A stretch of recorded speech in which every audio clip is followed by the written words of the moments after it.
right, everybody. Happy Thursday. We're going to get into the real thicket of it now.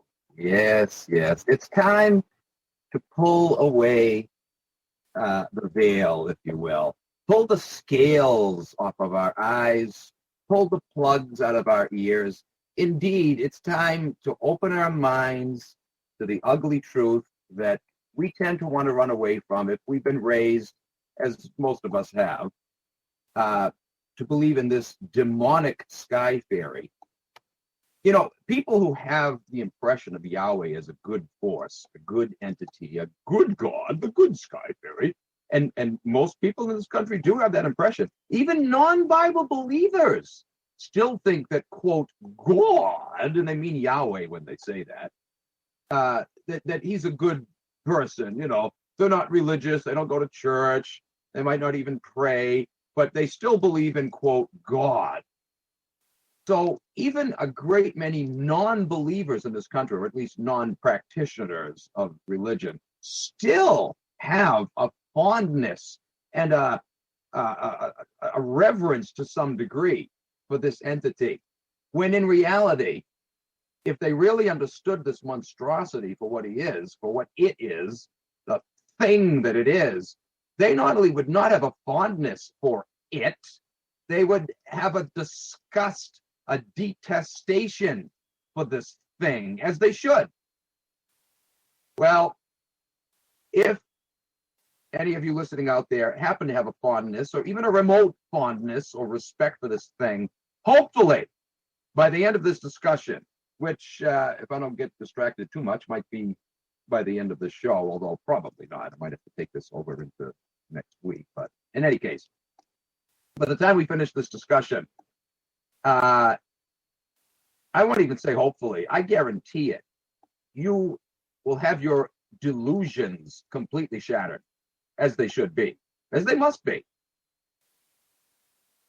Any semblance of respect, any remaining doubt tucked away in the back of your mind, the deep recesses of your mind, any semblance of respect you might have for this thing will be gone forever. Because what we're going to be looking at is absolutely jaw-dropping.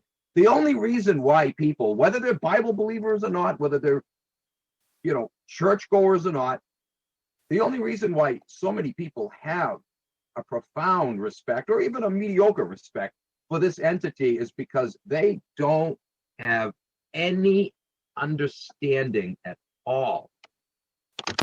Well, what do you know? Sorry about that, folks. I didn't realize I had my mic unplugged. So, I was just off on a nice rant and nobody heard a word of it. Well, that sucks. It was a good rant, too, damn it.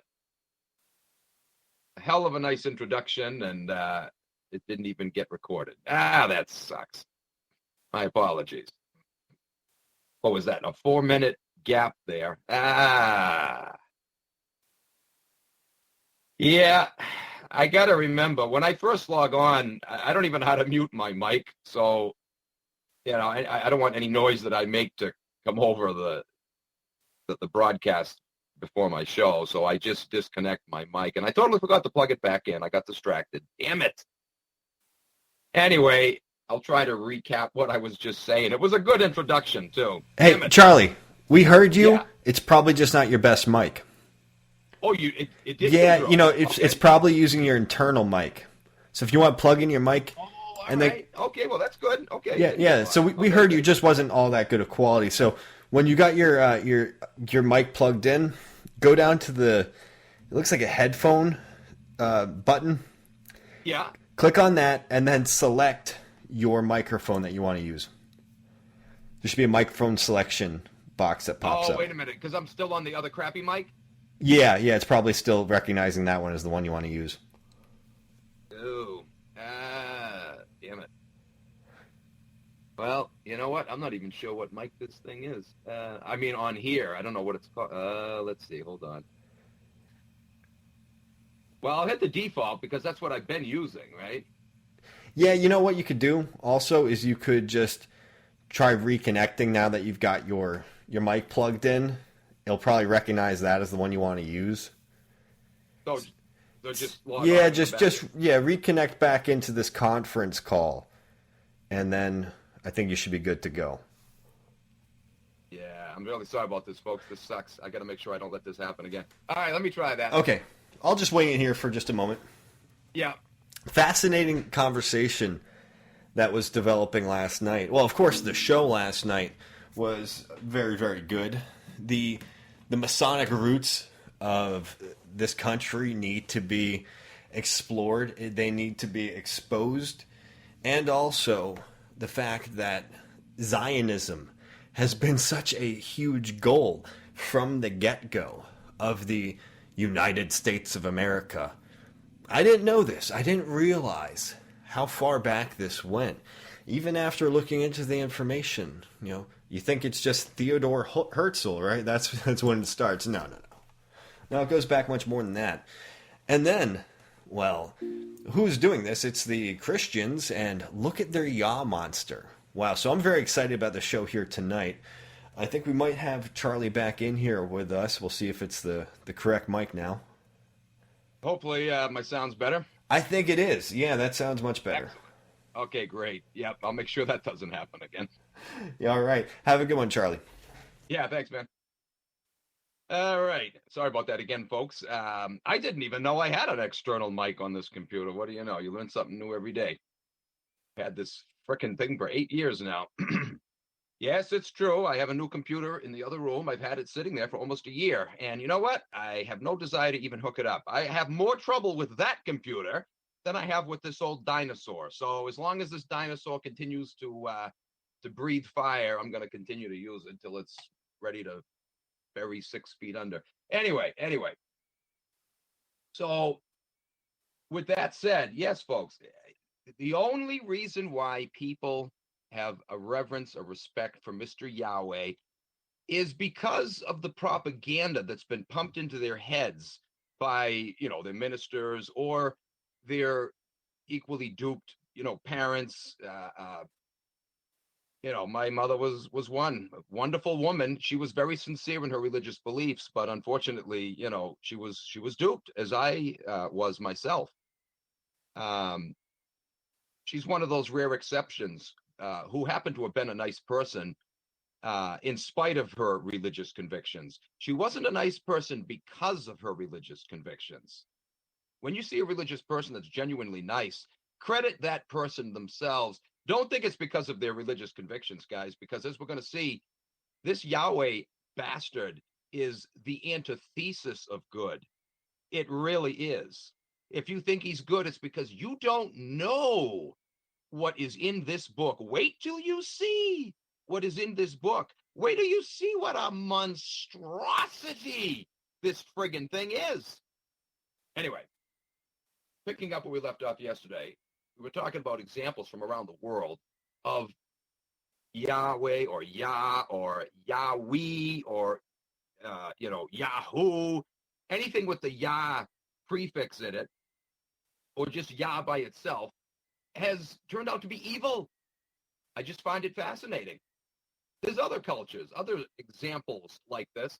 We looked at, again, the Yahweh from Australia, where they associated this individual, this entity, yes, kind of like a Bigfoot type creature, but they described it as evil, even demonic. They call it a devil.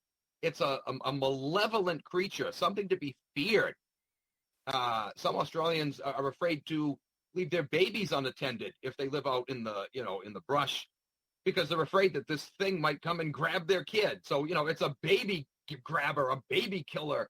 It's just something to avoid. It's evil. And it happens to be called Yahweh. Isn't that interesting? Everywhere we go around the world, we find Yah or Yahweh or Yahweh, whatever, associated with something evil for a good reason. In the Codex Chimalpopoca, which is an Aztec codex, we find that in the year 1487, or the year 8 Reed, as the Aztecs called it, some 80,400 prisoners of war were sacrificed on the top of the pyramid at Tenochtitlan, the Aztec capital, if I'm even pronouncing that right. These are tongue twisters here. Tenochtitlan. That was the Aztec capital. In that year alone, 1487, 80,400 individuals were sacrificed, apparently at one time.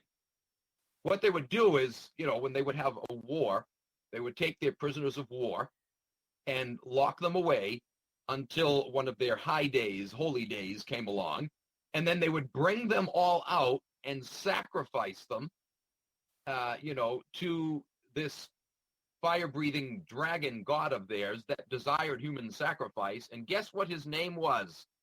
Yeotl. The Yah prefix, ladies and gentlemen. Isn't that interesting? I won't go into all the details here because this is just a side issue, but it is interesting that this Aztec codex mentions how originally their god Quetzalcoatl was their original god, what was a good deity, and he was against human sacrifice. They didn't practice this until Yeotl came along and introduced human sacrifice to them. And as I pointed out on a previous show years ago, I've come to the conclusion that Yeotl is Yahweh that was brought over here by the tribe. I gave tons of evidence to show that the tribe had contact with the Maya, as well as, later the Aztecs. And so they came over and corrupted their religion. Their gods didn't teach them human sacrifice. It was the Yahweh beast that taught them this. Now, I know there's going to be some listeners out there who are going to be saying, well, that's ridiculous because God, Yahweh, was not for human sacrifice. Oh, really? Are you sure about that? Well, let me invite you to stay tuned, because we're going to be looking at not only examples of human sacrifice in the not-so-holy book, we're going to be looking at examples of human sacrifice that were not only approved by, but commanded by the great Yah monster. And I'm not just talking about Abraham. No, because our little Bible defenders would say, well, God didn't actually have him kill his son, which doesn't really matter anyway, does it? Because why would a loving God psychopathically even tell his beloved child, Abraham, to have him sacrifice his son? Doesn't matter that he intervened and stopped him from doing it, just to have him, go through the trauma of having him think that that's just a wretched psycho, isn't it? But no. I'm not talking about examples where he commanded it and then later reneged and, changed his mind. No. I'm talking about examples where he commanded it, his command was followed through, human sacrifices were offered to him. In fact, in these notes, I only cite, 2 or 3 examples. There's quite a few others. If you want the other examples, all of them, in fact, I have them in my upcoming book. And if you can't wait until I get it published, well, just drop me an email tonight, and I will send you the manuscript with all those examples in there. There's many. We'll be looking at some of the key ones later tonight. But the Old Testament is loaded with them. Yahweh loved human sacrifice. How does that grab you, Bible fans out there? Your wonderful God was not against human sacrifice. If you think he was, again, it's only because you are a victim of the propaganda that has filled your head from the time you were young, telling you that Yahweh's a loving, tender, endearing, and merciful God. Your impression of him is based on the lies that you've been told because you haven't read this book objectively. You haven't read it critically, certainly not, because if you have done so, you would have seen these passages. Instead, every time you've come across them, if you ever came across them. You'll never come across them if you just read the passages that are cited to you from Pastor X from the pulpit every week. Oh, they deliberately ignore those things. The only way you would have ever come across these passages is if you actually read this book on your own. But many Bible believers who do that filter this out. It goes in one ear and out the other. Whee! They just ignore it because it doesn't jive with the view of Yahweh that's been painted for them. So they just ignore it. They literally just filter it out. But we're not going to filter such things out tonight. We're going to lay them on the table. We're going to look at them and see that, wow, this stuff's been there all along. I just never looked at it or I ignored it. You can't ignore it. Your God allowed, embraced, and commanded and approved of human sacrifice. Yes, he did. Yes, he did. Absolutely. Anyway, I won't get ahead of myself. We'll be coming to that later. The following story of the origin of this practice among the Aztecs is told in this same codex. It goes on to say, the Toltecs, another Mexican, pre-Columbian culture in Mexico, the Toltecs were engaged in battle at a place called Netlalpan. And when they had taken captives, human sacrifice also got started as Toltecs sacrificed their prisoners. Among them and in their midst, the devil Yeotl. Isn't that interesting that they associate this Yah-otl with the devil, just like the Aborigines on the other side of the planet associate Yahweh with the devil also. In their midst, it says, the devil Yeotl followed along. Right on the spot, he kept inciting them to make human sacrifices. So they're attributing the origin of human sacrifice first with the Toltecs, who introduced this concept, and then later they picked it up. But they didn't have this originally on their own. Their god was benevolent. You know, if you're familiar with Quetzalcoatl, he was a god that taught them, great virtues of love and compassion, and taught them laws and how to organize their society in a logical, sane fashion. This Quetzalcoatl, by the way, was obviously a European. He was a white man. He wore a long white robe. Very, very interesting. Had a long, white beard. And he rode on a ship that had feathered serpents on the front of it, or at least one feathered serpent, on the front of the ship as a design. That's how the Vikings made their ships, ladies and gentlemen. They would put, literally, a feathered serpent on the front of their boats. Obviously, Quetzalcoatl must have been a Viking that came over, a very benevolent Viking, because they had nothing but good to say about him. They didn't get human sacrifice from this Viking. They did get human sacrifice from this Yeotl devil, ladies and gentlemen. Fascinating stuff. This codex also went on to say that this about this Yeotl. And then, too, he started the practice of flaying humans, cutting them. Then he made one of the Toltecs named Ziuhoquatl wear the skin, and he was the first to wear a Toltec skin. They would flay the skin of their victims and then put the skin on as clothing. Sick stuff, right? Where did they get the idea from? Yeotl. That's where. Those who have been listening to me over the years will recall I did a show a while back on mass murderers and how the overwhelming majority of them have been tribe members. And a great many of them have done this same thing.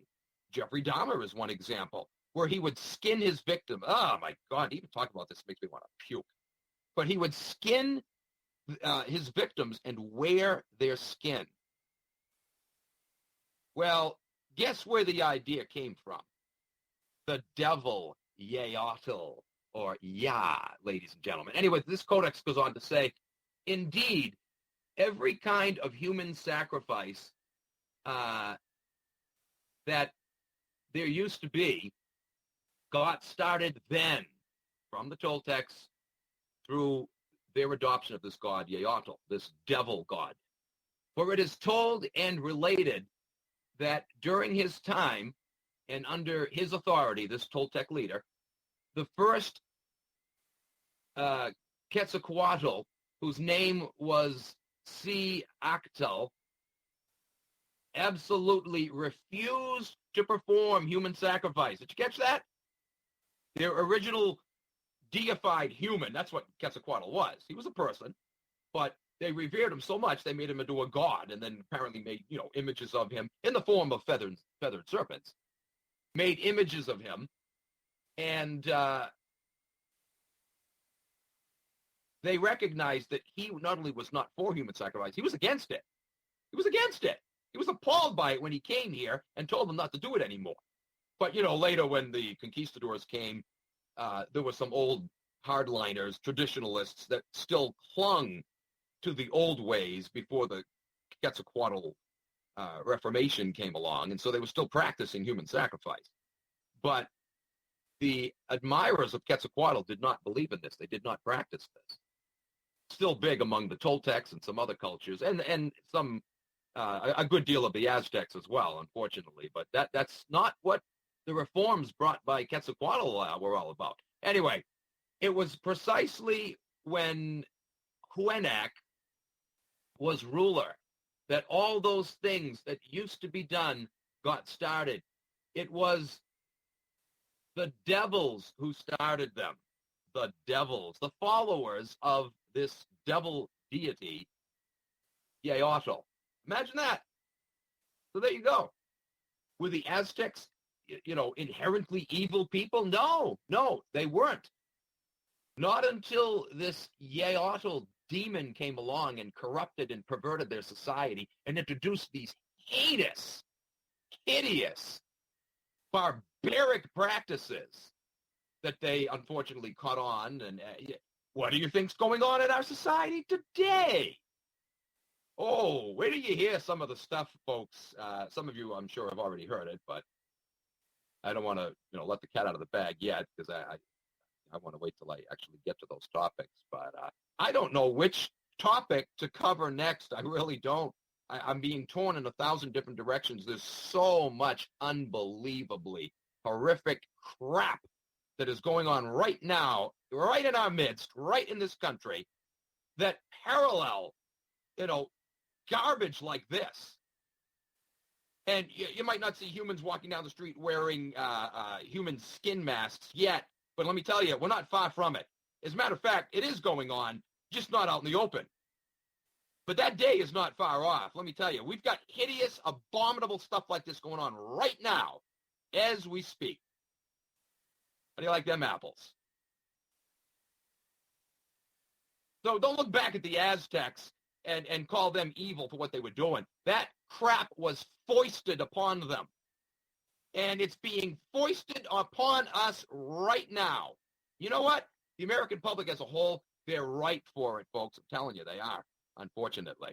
People don't have compassion. I got another show coming up about abuses of homeless people that are going on. And you know what? It's not just being done by police and by political officials. It's the common Joe on the streets. When they see police doing it, they figure, oh, well, hey, if they can do it, they won't mind if I do it too. So they're jumping in and, getting on the bandwagon. And no compassion, no decency in our society. It's scary because the doors are swung wide open for anything that comes down the pike. Makes me think of what Khrushchev said years ago. We will douse you with small dosages of socialism as well as immoral filth of the media, such that one day you will fall like ripe or overripe fruit into our hands. Well, that day's come, folks. America is overripe fruit. Overripe fruit. Ready to fall off the vine into the hands of the scum that have brought us down to this level.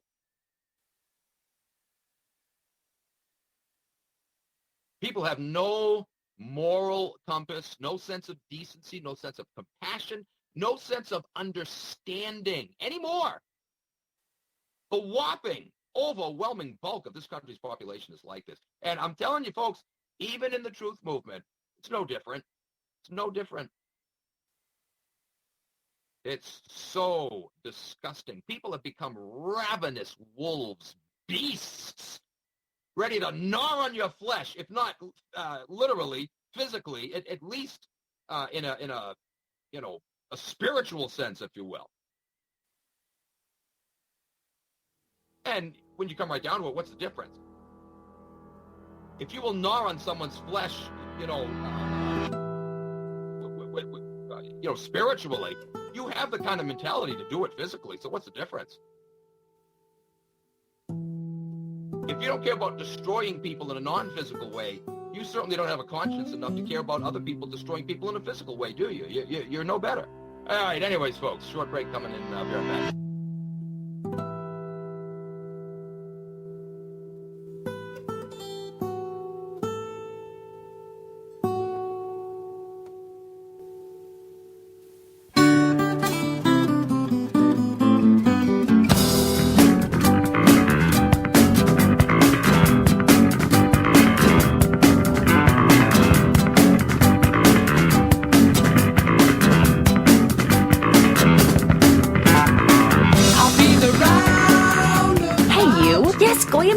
Falling on hard times, need cash, sick of waiting tables? Here at the Guiliani School of Drama, we can make all your hopes and dreams come true. Sign up for our 33-week course and we will teach you how to laugh mid-sentence when describing how your friend was blown into 6 million pieces, how to move too soon before any shots or explosions are even heard, the lost art of driving into people but having your truck stay nice and clean, the correct posture when crouching over a dummy so your ID card doesn't cause neck strain. Sign up today and we guarantee weekly acting jobs with the CIA, FEMA, MI5, even Mossad. Scholarships and bursaries available for war veteran amputees and illegal immigrants. Guiliani School of Drama. We even supply the tomato sauce and dead chickens.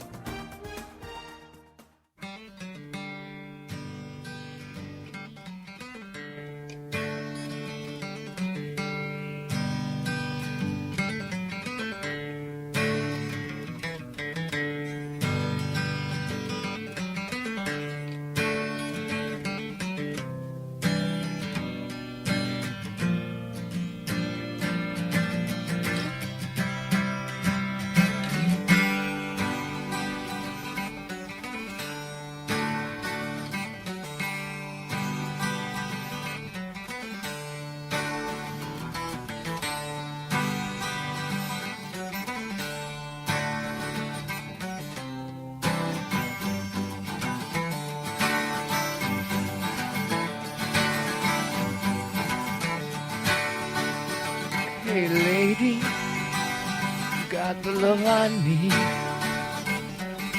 Maybe more than enough. All right, guys, welcome back.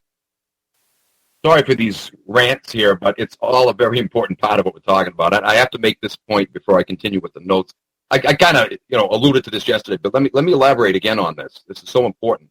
You need to understand one of the most important reasons why you need to part with this Yahweh bastard and his religion and his so-called holy book is because of the hypocrisy that it infests the believer with.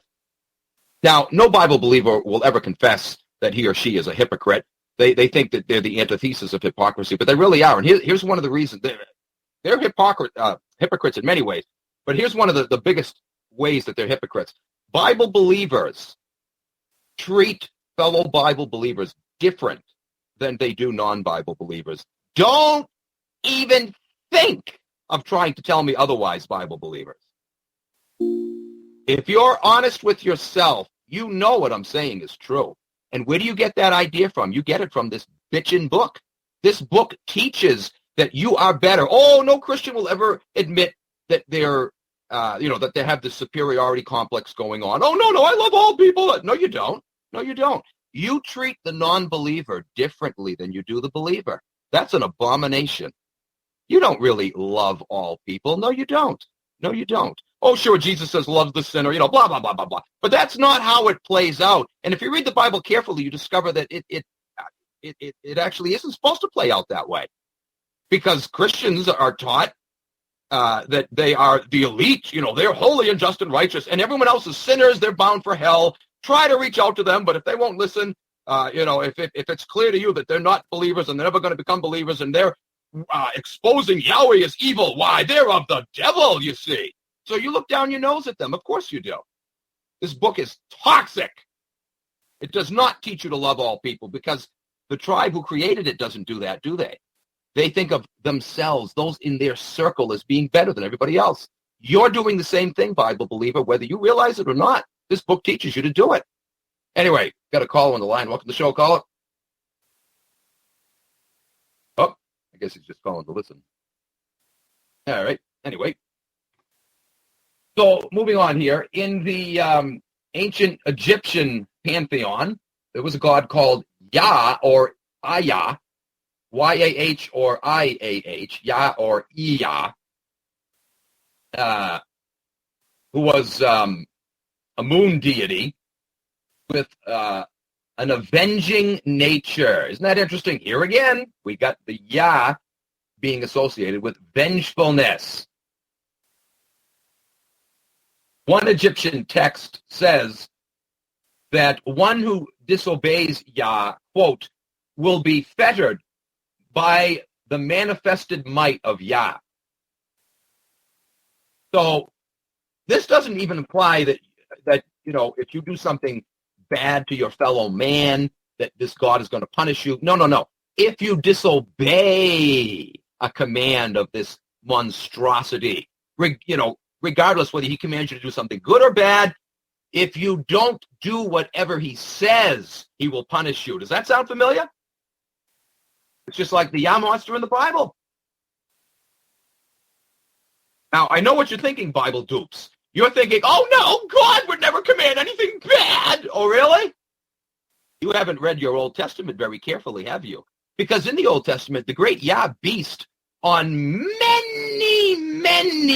many occasions commanded some incredibly evil things. He commanded Moses, Joshua, et al., David, you name it, to go out and kill this, everybody in this city, kill everybody in that city, leaving nothing that breathes, showing mercy to none, both man and animal, both young and old, men and women. Kill them all, leave nothing that breathes.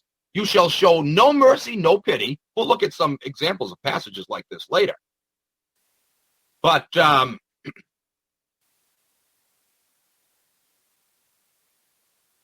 if there were instances where not all were killed, Yahweh got very upset with them and would punish them because they left, for example, on one occasion they left a king alive. They killed everybody else in the kingdom, but they left the king and brought him as a prisoner.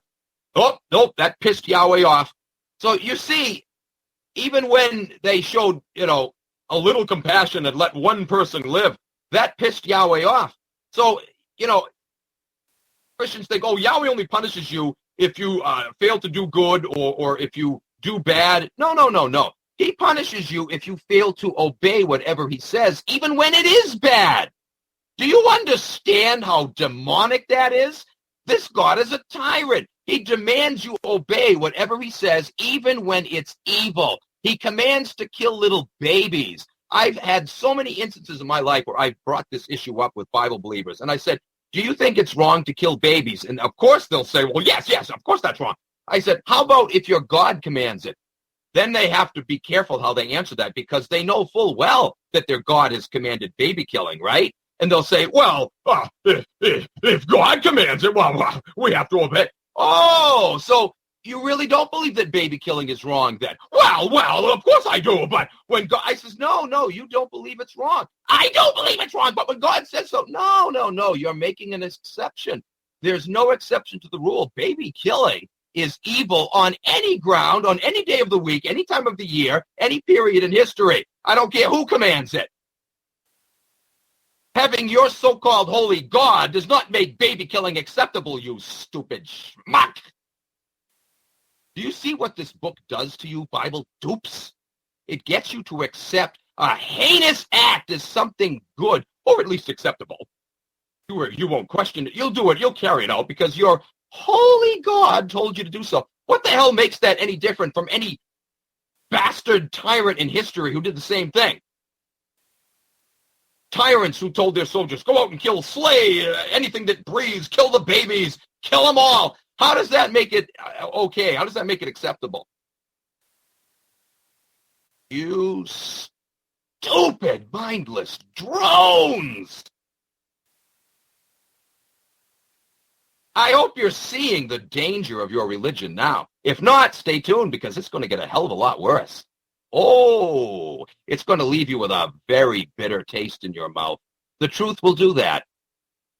Fortunately, though, after you get over that initial bitter taste, it settles so sweet in your stomach. Not like lies. Lies taste, oh boy, so good, so sweet in the mouth. But boy, are they bitter when they hit your stomach. And they rot you from within. The truth won't do that. Truth is bitter. Oh, yes, it's bitter to the tongue. But it'll bring you life and health once you swallow it. So are you going to continue to hold on to the bull crap that you've been sold your entire life since you were a kid? Enjoying that wonderful sweet taste in your mouth, but the bitterness in your gut?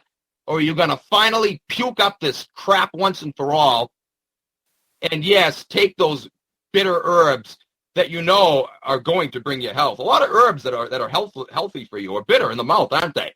That's why a lot of them now, you can only take them in capsule form, right? Because they taste so horrible. But once they hit your belly, oh, the wonderful things they'll do for you.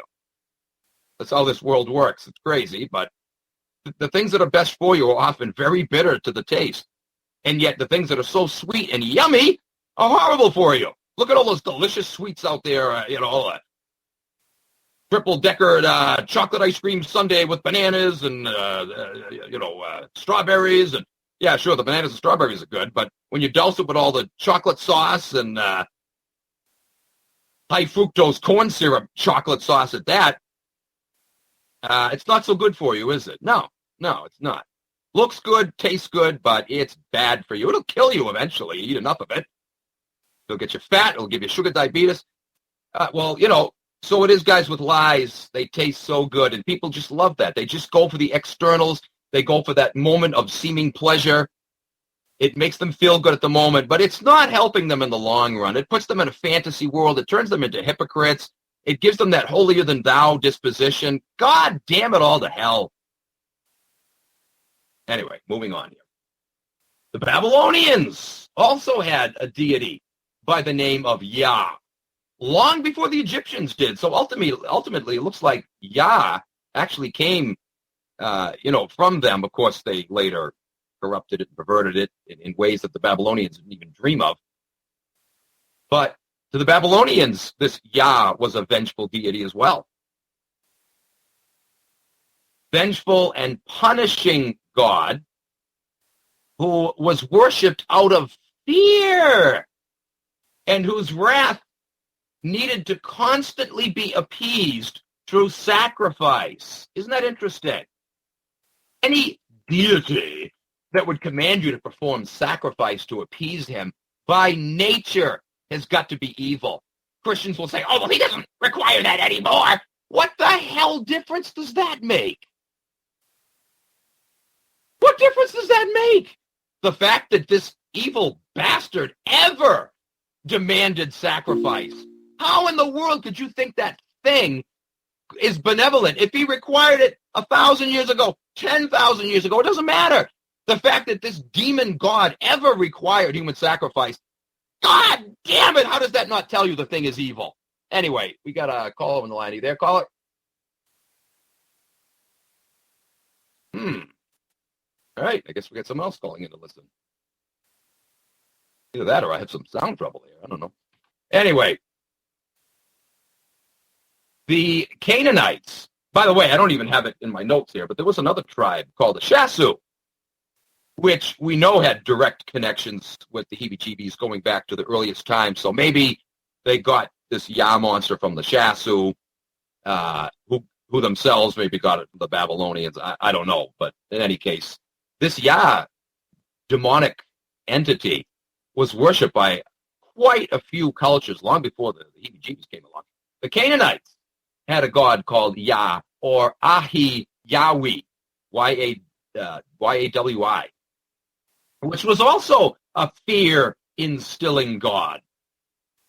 The ancient Akkadians had a deity named I, or Aya, or Yah, I-A, pronounced Yah, which was likewise dreadful and fearful. How do you like that?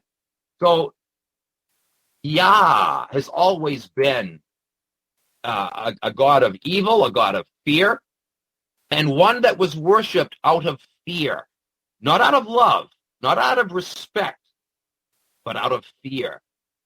And the great Yah monster, ladies and gentlemen, likewise was able to get his adherents, and still is, because of fear. Oh, a lot of Christians will say, oh, no, I worship him because I love him. Bullcrap. You worship him because you know damn well, according to your holy book and its abominable teachings, that you're going to go to hell and burn in endless flames forever and ever and ever and ever and ever and ever and ever. If you don't worship the thing, you worship him out of fear, and you damn well know it. That's why you don't question anything the monstrosity says. Why you're afraid to question him. That's it, bottom line. Strip away the rhetoric, stop playing games. You know deep down inside that's why you do it. This is a God that induces fear. And don't give me that crap where Paul says, God does not give us the spirit of fear, but of power and of a sound mind. Oh, and a bunch of malarkey. Read the Old Testament. He was constantly threatening people with great bolts of thunder and lightning coming down from the heavens. Or, I'll open the earth and swallow you up. I'll fry your ass. How many times he did just that, too? Look at Uzzah. He threw a temper tantrum and zapped him dead right on the spot, simply because he reached his hand out to catch the Ark of the Covenant from falling so it wouldn't hit the earth and be damaged. He didn't do it out of rebellion. Screw you, Yahweh. I know you told me not to touch the Ark, but I'm going to touch it anyway. No. He did it out of concern. He didn't want it to get damaged, and yet there was the great Yah monster. Zap! Die, you bastard! I told you never to touch it. I don't care that you had, the right motive behind it. I don't give a damn. I told you not to do it. You deserve death. What the hell how can you possibly sell that monstrosity as a loving God? Are you daft? I'm talking like this not to insult you as a Yahweh believer. I'm hoping to wake you out of your state of delirium. Shock talk. Snap out of it. Your God is a devil, and I haven't even gotten warmed up yet. Whoa. Oh, do stay tuned, Bible dupes.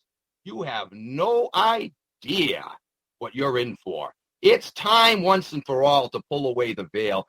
This bastard has gotten away. It's kind of like the Pope. There's many Christians out there who recognize the Pope as a devil worshiper, and he is. Oh, I got some more stuff coming out on that soon. Where do you see? Oh, that rat's nest is a bottomless pit of evil. But I'm amazed how so many Christians can see that, while so many Catholics and even a lot of Protestants are praising the Pope now and think he's a wonderful guy. There are a good many of them that, have snapped out of that, and they can see the Pope for what he is. And they're amazed that there's so many Christians that can look up to him as a wonderful, quote, godly man, whatever that's supposed to be. But, they just can't understand how so many other Christians can look up to this guy who's actually the embodiment of evil in human flesh, right?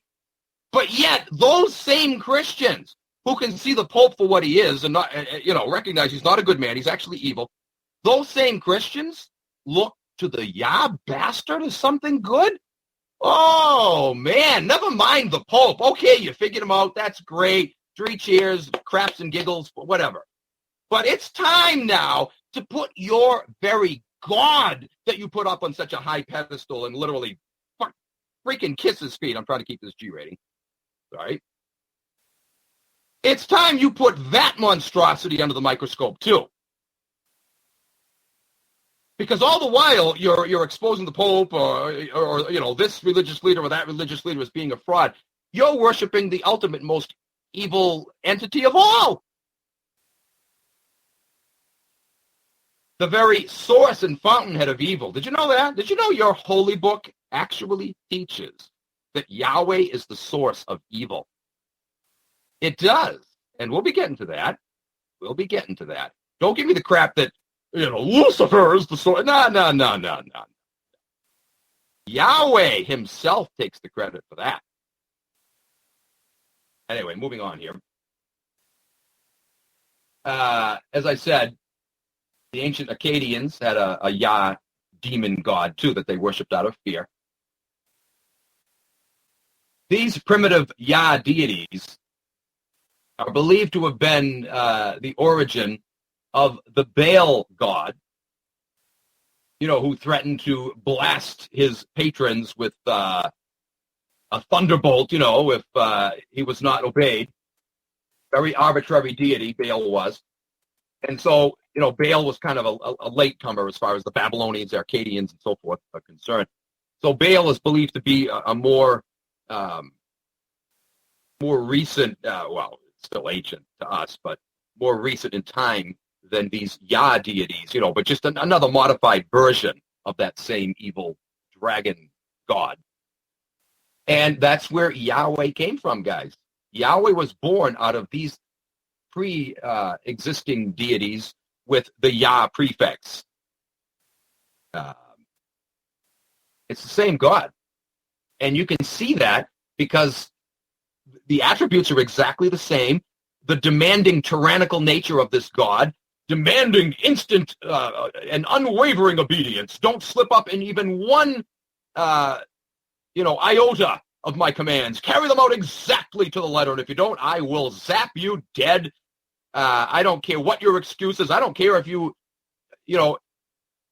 disobeyed me out of ignorance. You're going to pay the price no matter what. That's the kind of God that these previous deities with the Yah prefix in them was. So naturally, they just took these other evil attributes and applied them to this deity. It's the same thing. Anyway, let's look at some other interesting, before we get into the actual biblical text here, let's look at what some occultists have had to say about Yahweh. Now, I know what you're saying as a Bible believer. I don't care what occultists say. They're evil and they have no credibility. Well, I'll agree. Yes, they are evil. They have no credibility. Nevertheless, though, it's very interesting to look at what they have to say. Once you actually discover just how evil Yahweh is, look at what Albert Pike had to say in Morals and Dogma. He said, the true name of Satan, the Kabbalists say, is Yahweh reversed. Isn't that interesting? The Kabbalists believe that Yahweh and Satan are one and the same. When we look carefully at, especially the Old Testament, but the New Testament as well, when we look carefully at the biblical record and see that Yahweh is actually incredibly evil, it's no wonder. It's no wonder the Kabbalists are saying that Yahweh and Satan are one and the same. In this particular instance, they are absolutely correct. You can't argue their point, Bible dupes. But you write off what they say because you think that anything they say is wrong because they're all evil, they're of the devil. The reality is your God himself is the devil. So they laugh at you when you offer to them your God as the solution to their evil religion that worships Lucifer. Oh, yes, their God, Lucifer, is evil too, but guess what? It's the same thing. Lucifer, Yahweh, it's all the same crap. It's all the same crap. They know that most people are not going to accept their God for what he is and all of his evil glory, right? So they painted him up to look pretty by throwing a few verses here and there that call Yahweh good and loving and benevolent. And, that's what Bible believers cling to. They ignore the other 99.9%, of what's said about Yahweh in the Bible. They just focus on those small handful of passages, and they just run off with that because, they want goodness. They cling to that. They don't want evil. But they ignore the fact that most of the passages in the Bible actually portray Yahweh as an evil bastard, not only in what is said about him, but what he says himself, the actions he performs, the things he says, pure evil, damn it. In this same book, Morals and Dogma, Pike also wrote, the deity of the Old Testament is everywhere represented as the direct author of evil. Yes. This isn't the ravings of some evil, devil-possessed, anti-God, anti-moral individual. Oh, he might be anti-moral and he is evil. Yes, Pike is as evil as they come, a top frickin' 33rd degree Mason. But what he's saying here is absolutely true. He's not lying. He's not.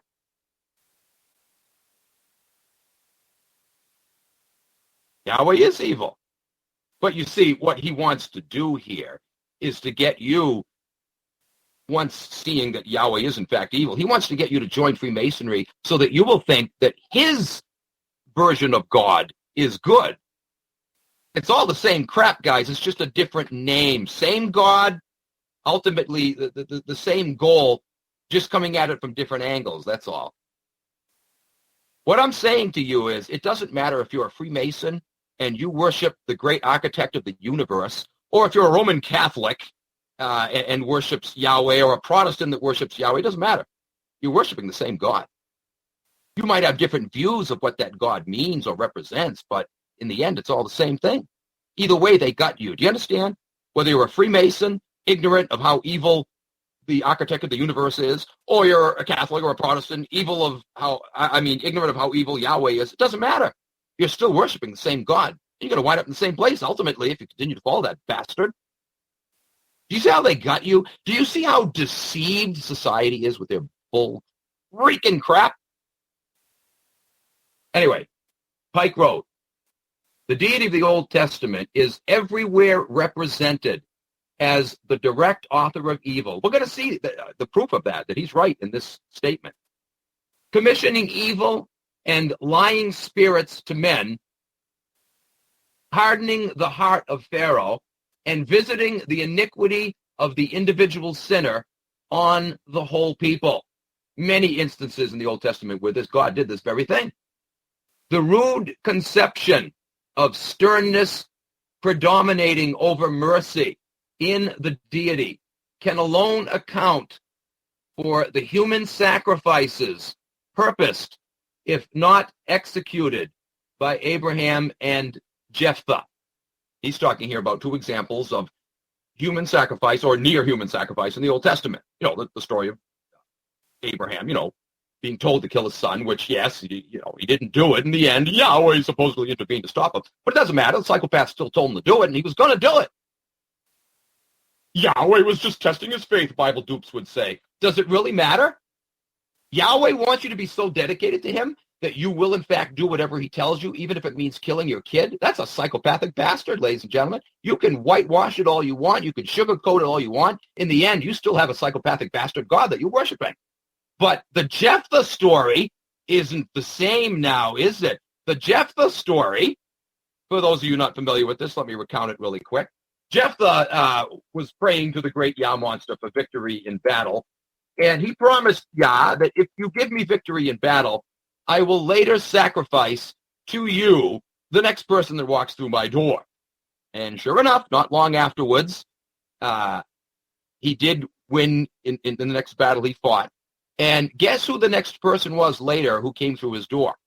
It was his daughter. And so, according to the story, what did he do? He slaughtered his daughter for Yahweh. Did Yahweh intervene and say, oh, no, you don't have to keep that promise. Don't worry about it. I know you swore an oath to me, but no. I wanted you to have victory anyway, and I don't approve of human sacrifice. No. That's not what happened. The great Yah bastard did not intervene. He let Jephthah slaughter his daughter. He approved of it.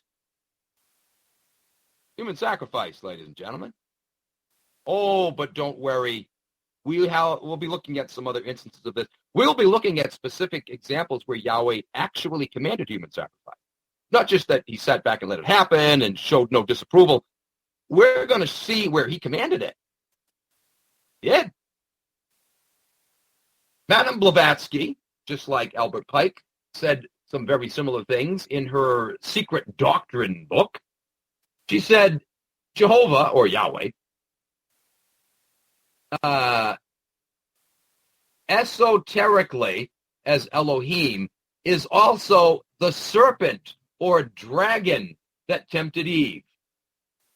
Now, again, Bible believers would say, no, that was Lucifer, the serpent. Knock it off. Who put the damn frickin' tree of the knowledge of good and evil there in the first place and then told them not to do it, not to touch it? Oh, cut the crap. It's like a father, putting a red-hot pan on the stove that's still glowing red hot. And he says, now, Junior, whatever you do, I have to run to the corner store for a minute. I'll be right back. Whatever you do while I'm gone, don't touch that hot pan. Well, most likely you can still do it.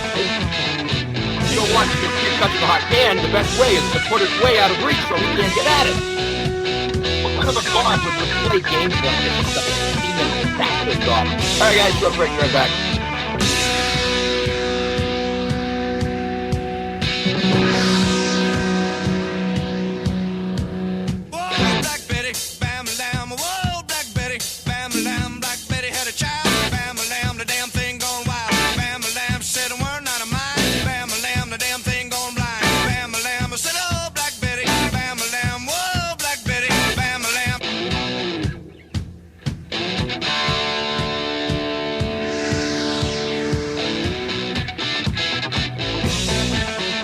Renegade Broadcasting has a sister site where you can find insightful articles from the past and present, the latest in health and wellness, research, analysis of current events, profound poetry, amazing artwork, lots of videos and podcasts from other content creators, and so much more.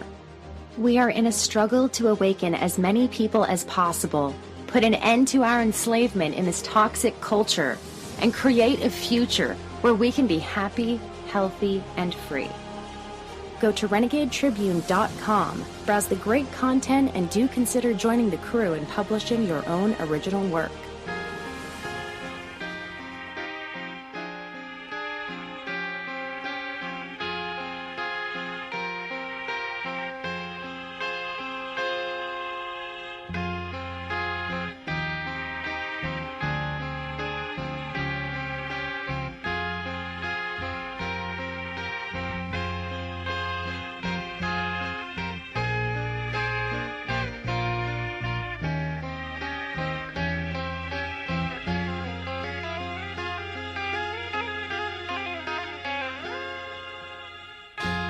Every time that I look in the mirror, all these lines in my face getting clearer.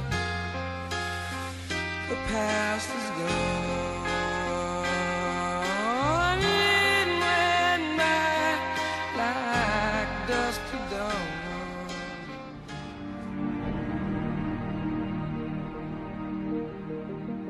You're listening to Renegade Broadcasting.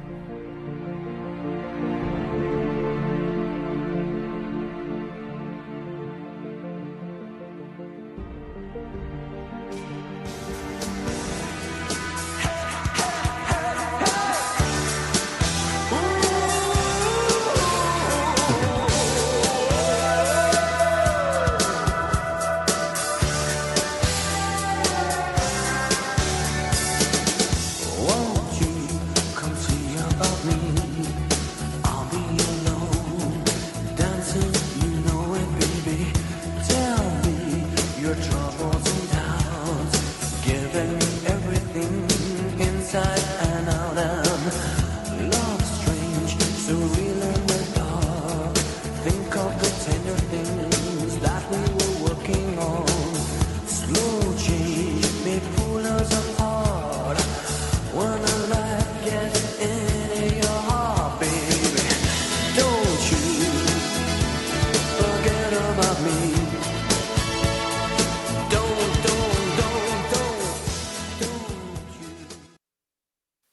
guys, welcome back.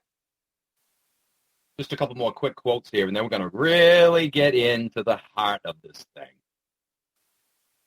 Blavatsky went on to say, the appellation Satan, an adversary, belongs by right to the first and cruelest adversary of all the other gods, Jehovah. Yes, she's right. She's absolutely right. No other god is more deserving of the title of Satan, which means enemy, than Yahweh. He's your enemy, not your friend. And we'll be proving that very shortly, right from the pages of the Not So Holy book. She also wrote, Jehovah was called by the Gnostics the serpent, Satan, or evil.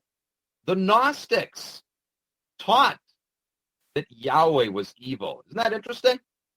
They were a branch of Christianity, and yet they recognized that the God of Christianity, the Old Testament fire-breathing dragon demon called Yahweh, was evil. They rejected him completely. And of course, Christians today look back at the Gnostics as evil because they rejected Yahweh. No. It's your God that's evil. They were right. I'm not saying embrace Gnosticism, no, but they were right in their estimation of Yahweh being evil. Absolutely.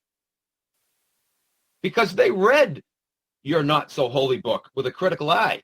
They didn't just blindly accept what they were told that Yahweh was good. They examined it to see for themselves if, in fact, he was good. And they saw that, oh, my God, no way, this God isn't good. There's nothing good about him. He's evil. I don't want anything to do with that thing. Worship him. I spit on him.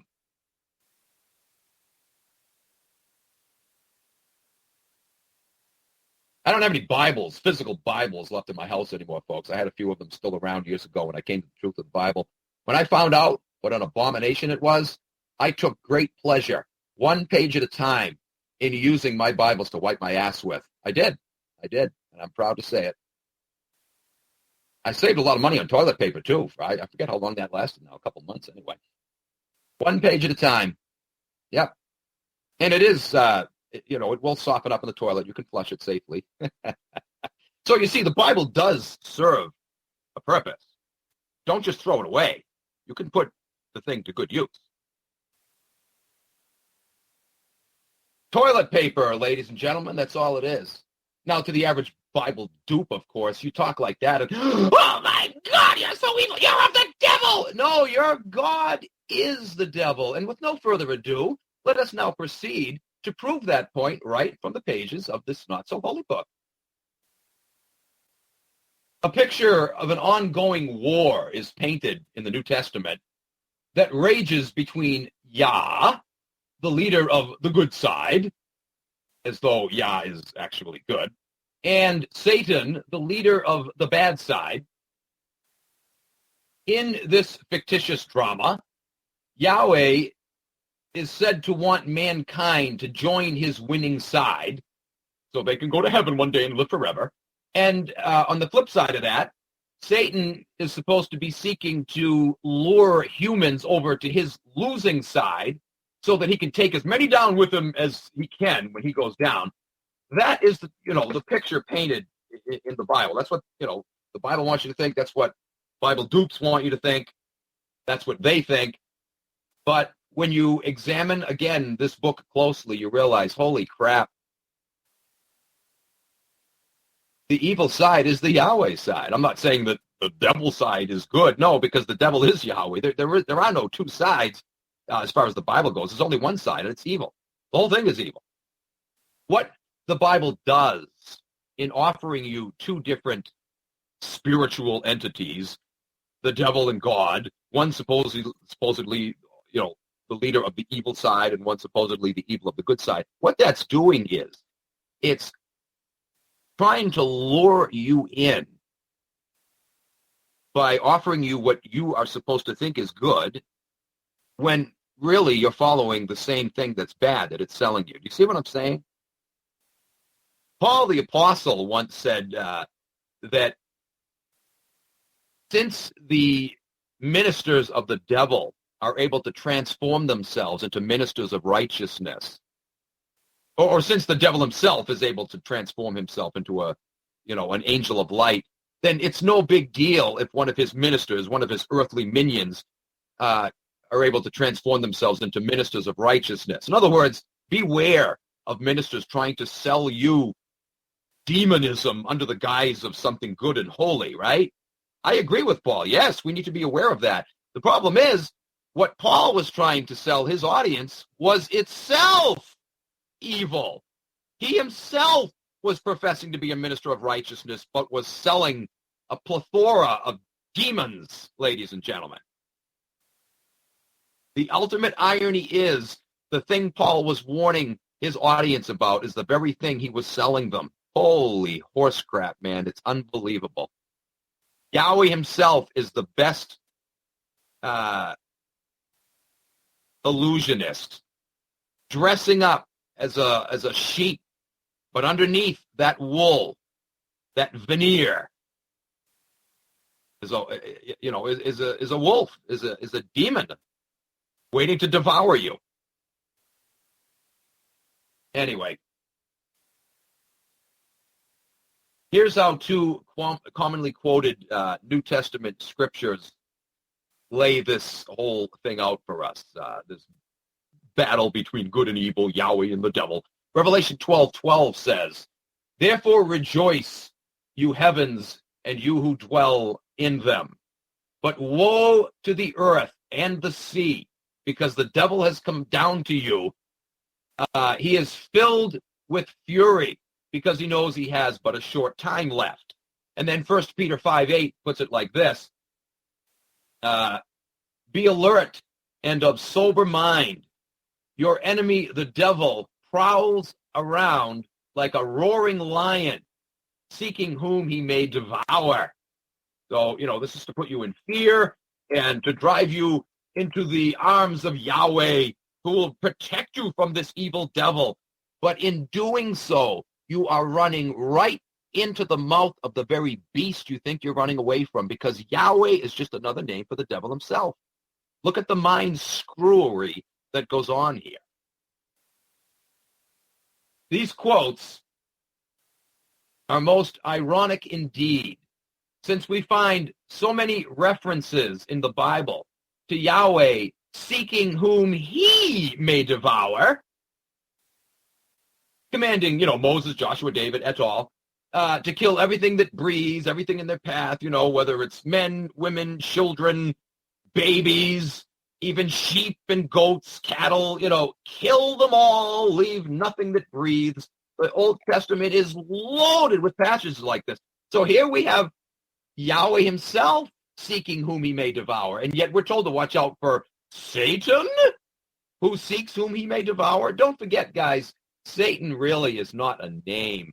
Satan, the Hebrew word, Satan, means enemy. And as we're going to see, Albert Pike was right when or Madame Blavatsky was right when she said the ultimate enemy is Yahweh himself. Yahweh is the enemy, or Satan. Satan is not a name, it's a title. One of Yahweh's title is enemy. I will be a Satan to them, Yahweh says on one occasion. I will be an enemy to them. He literally says, I will be a Satan. With this parallel in mind, Yahweh seeking whom he may devour, just like we're told that's what the devil does, right? Consider another parallel that exists between Yahweh and Satan. While Revelation 12:7 assigns Satan with the title of dragon, the great dragon, that John warns us about, to stay away from. Job 4 verse 9 uses dragon imagery in reference to Yahweh. This is absolutely astonishing. Check this out. Again, remember, Revelation 12 verse 7 likens Satan to a dragon. Now we're going to see over here in Job 4:9 where Yahweh is likened to a dragon. It says, by the blast of God they perish, and by the breath of his nostrils are they consumed. Can you believe it? That's dragon imagery for you right there, ladies and gentlemen. Dragons who are known for breathing fire out of their nostrils, that will consume you. Job here says that Yahweh breathes fire out of his nostrils and that he will consume you with this fire. He's a dragon. Yes, he is. And then when we go over to Psalm 18, verse 8, this is even more clear. Look what Psalm 18:8 says. Smoke rose from his, meaning Yahweh's, nostrils. Consuming fire came from his mouth. Burning coals blazed out of it. Need I say any more? Who is the ultimate dragon here? It's Yahweh. He's a dragon. 2 Samuel 22, verse 9 further says, smoke rose from his nostrils. Again, this is Yahweh. Consuming fire came from his mouth. Burning coals blazed out of it. Here's 3 passages that use dragon imagery, applying it to Yahweh. Will the real dragon please stand up? You, as a Bible dupe, have always believed that Satan, as though that's some separate entity from Yahweh, he's the dragon. No, we're seeing now that Yahweh is the dragon. Satan is not a name, it's a title. And who's the one who rightly bears the title of Satan, the enemy? Yahweh. You're not convinced of that yet? Stay tuned. By the time I'm done with this, unless you have some serious brain damage or you did, too much mescaline back in the 60s or something, you will not be able to deny it. If you still have functioning gray matter between your ears, there's no slithering away from this. You will have to admit that you have, in fact, been duped, and that the great loving deity you thought you were worshiping is actually the devil himself. In regards to Peter saying that the devil walks about like a roaring lion, seeking whom he may devour, right? Which we read a few moments ago. Notice what we read in Hosea 11, verse 10. Check this out. They will follow the Lord. He will roar like a lion. When he roars, his children will come trembling from the west. Does this sound like a loving deity to you, an endearing daddy figure? No. This is a fear-inducing, fire-breathing dragon, ladies and gentlemen. In this instance, though, he's likened to what? A roaring lion. Didn't Peter say that the devil will come as a roaring lion seeking whom he may devour? But now we're seeing that it's Yahweh who's the roaring lion who goes about seeking whom he may devour. Him and Satan are one and the same. They are. You're not worshiping a loving, benevolent entity. You're worshiping Satan. You're worshiping the devil himself. And I haven't even gotten started yet. I'm looking at my scroll bar here, and it's telling me I'm not even 1/4 of the way through these notes. And the rest of these notes consist of Bible quotes, one after another, after another, after another, that will crystallize everything I've been saying up to this point. I'm not making this up. I'm not basing my opinion by any means on anything Albert Pike said or Madame Blavatsky said. Don't you dare go around saying I'm a fan of Blavatsky or Pike. No. But I am saying that their observations are absolutely correct. As far as their assessment of Yahweh being a demon, a devil, Satan himself, they're right. And Bible dupes, you're wrong. And I will prove it as I have been, but I will prove it even more clearly with flaring colors from the pages of your not-so-holy book that he is indeed the devil himself.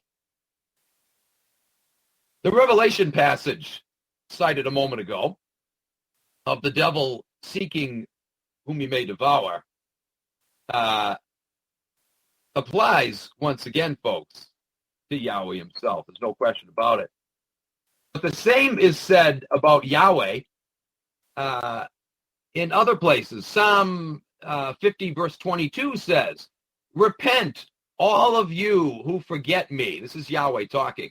or I will tear you apart, and no one will help you. Is this not the one, really, that Peter was warning about, that Revelation was warning about? The devil who goes about seeking whom he may devour? Repent, all of you, meaning turn around from your path of rebellion against me. Do whatever I command, including killing little babies for me.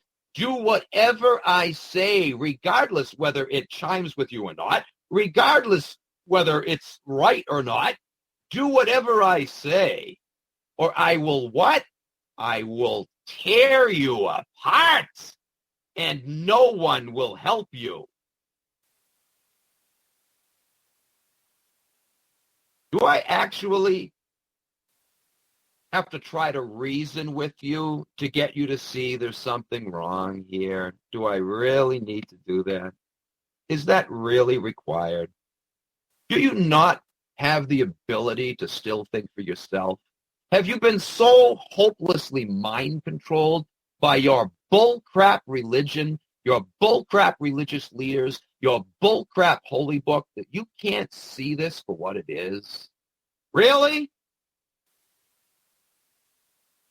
Repent, all of you who forget me, or I will tear you apart. Is this a loving father who, like Jeremiah says,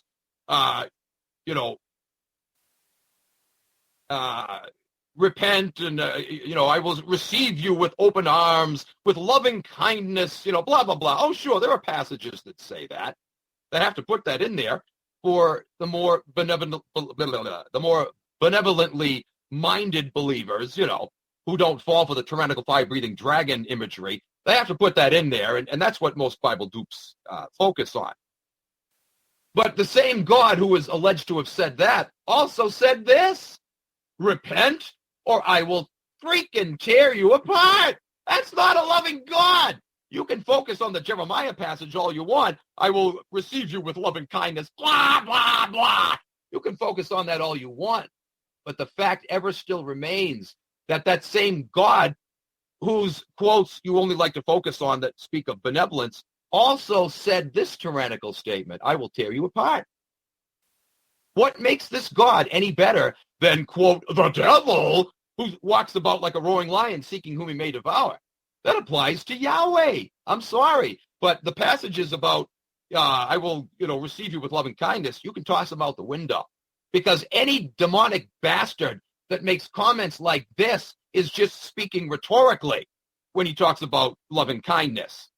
That God isn't loving. That God isn't kind. I will tear you apart. You can call him Dada all you want. You can call him Father all you want. He's an abusive daddy, isn't he? He's not a loving daddy. He belongs, humanly speaking, a daddy like that would belong, behind bars or maybe at the gallows. But if you ask me, this seemingly loving deity who takes pleasure in torturing people and commands to murder little babies, he belongs in the very fires that he professes to want to commit us to if we don't kiss his hind parts. That's where he belongs. He needs to go to an eternal burning hell, ladies and gentlemen. Don't you dare call me evil for calling your God evil, because that's what he is. Here's another one. Oh, and there's plenty more where that came from. Here's another one. Deuteronomy 28:63. Just as it pleased the Lord to make you prosper and increase in number, so it will please him to ruin you and destroy you. You will be uprooted from the land you are entering to possess. In other words, if you don't obey me. Yes, it pleased me to give you all of these things and bless you by telling you to go and rape and pillage everything in your path and steal everything, take all the booty for yourselves, sometimes including young women and children. Take them for your booty. He doesn't always tell them to kill everything. Sometimes he told them to take, the young virgins. They shall be for your booty. So this demon bastard in the sky is telling them, it pleased me to bless you with all of these material things, But it'll also please me to take these things from you and to ruin you, to destroy you, if you don't do exactly what I tell you when I tell you without question, including kill your own children, if it pleases me. You must do everything I say, and you must call it righteousness, even though deep down inside, you know it isn't. You're to accept it as righteousness. Folks, this is what Bible dupes do. All of them. I'm sorry, Bible dupes out there. Don't tell me otherwise. You know damn well it's true. And you don't dare question it because you're afraid you're going to burn in hell if you don't do whatever your God says. So you're really not moral, are you? Of course you're not. How can you be? When you believe that it's okay to kill little babies as long as your fire-breathing dragon God tells you to do so, you're not moral. You don't have true moral standards. You believe in moral relativism. It's moral only in so much as Yahweh approves of it. If he doesn't approve of it, then it's not moral, even though he tells you to kill little babies. Get the hell out of here with your so-called high moral standards. Snap out of it. And if you don't snap out of it, then stay the hell away from me. You want to avoid people like me because you think I'm evil? Oh, no, it's the other way around, baby. I want to avoid people like you because if you embrace that kind of philosophy, you're evil. If you think baby killing is okay because some fire-breathing dragon in the clouds tells you to do so, you're evil. You stay away from me. It's me who doesn't trust you. It's me who's moral and rejects your immoral freaking deity, who is the devil himself. You think I'm a raving mad lunatic because I'm yelling right now? I am fed up with your phony frickin' cloak of morality. You're not moral. So snap out of it. Stop worshiping this thing. And like I said, I haven't even gotten started yet. And you know what? With all the verses that I'll be citing in this particular set of notes, it's not by any means all of them. Oh, no. I only selected the most juicy ones. But there's a hell of a lot more than this. Request my book if you want the whole picture. I'll give it to you in all of its glory if you want to finally see this thing for what it is. 631 pages of mind-blowing, eye-opening Bible bashing to finally expose that thing for what it is. I'm just getting warmed up, baby. Now, I know that there are Bible dupes out there that really, really do have high moral standards. They just don't know that the God they've been worshiping is actually a demon who has no morality at all. He defines morality any way he wants at any given time, just like the tribe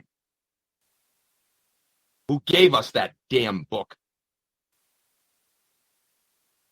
Yes, there are some Christians that really are decent people. I'm not trying to say they're all evil. But damn it, if you really are a true moral person, a compassionate person, you have got to part ways with this thing because it's not compassionate, it's not moral, it's not good. It's not. You've been on the wrong side. Anyway, looks like we got a caller here. Welcome to the show, caller. Wow. Hi, all right. Charlie. Oh, okay. There you are. I thought we had some sound trouble there. What's happening? I was listening to your show yesterday, and you were leading into your light bashing, so I thought this would be the perfect opportunity to call. Sure. Okay. So you have been instrumental in really helping me see this clearly. And I heard you talking about, like, it's so hard to communicate this, and you were the perfect person to call with this. The Yahweh thing, like, did Yahweh come first or did the Jews come first? You know, the chicken or the egg? Yeah, right. Right? But, okay. Now, I know there's a lot of people on this network, and maybe even you might have gone to, like, the atheistic kind of viewpoint. No, actually not. I believe something put us here. I really do. I'm not an atheist.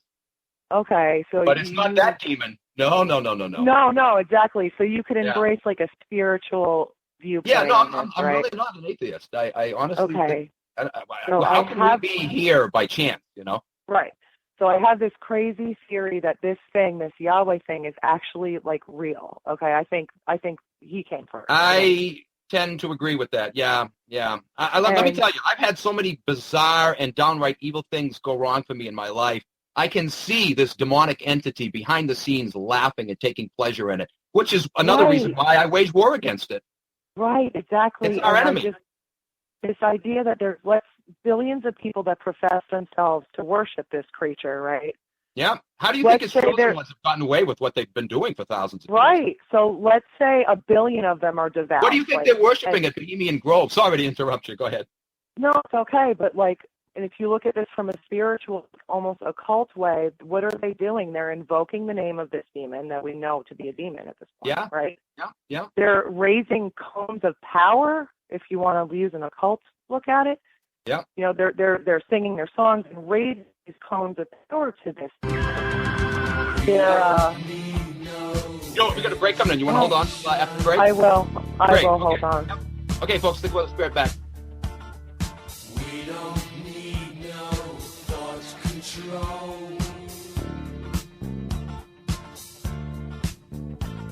No dark sarcasm in the classroom.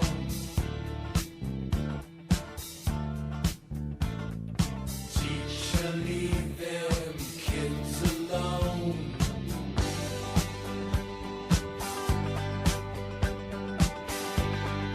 Hey! Teacher, leave them kids alone. All in all, it's just another brick in the wall. All in all, you're just another. Here is Rabbi Steve Guttel, who was president and CEO of the Jewish Council for Public Affairs. There are two issues at the top of our agenda at the very moment. One is the unbelievably important immigration debate in this country. To make sure that immigrants from around the world, particularly those from south of our border, have a chance here. And here's an interview with Rabbi Goldschmidt. Essentially, what you're saying is that in this boat you're together with both Muslims yes. and people of other denominations. And we see ourselves together, fighting together with our Muslim brothers. Thanks, Jews.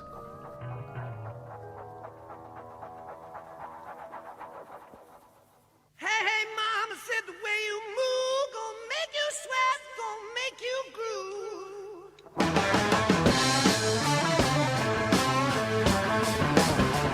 Ah, way you shake that thing, gonna make you burn, gonna make you stay.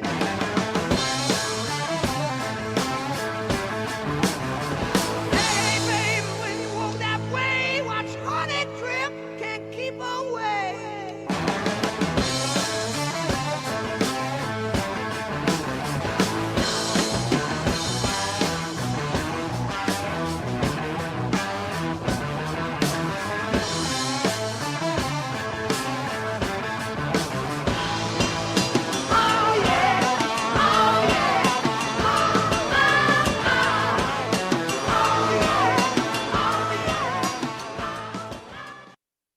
All right, guys, welcome back. We still got a call over the line. So, yeah, you were saying before the break?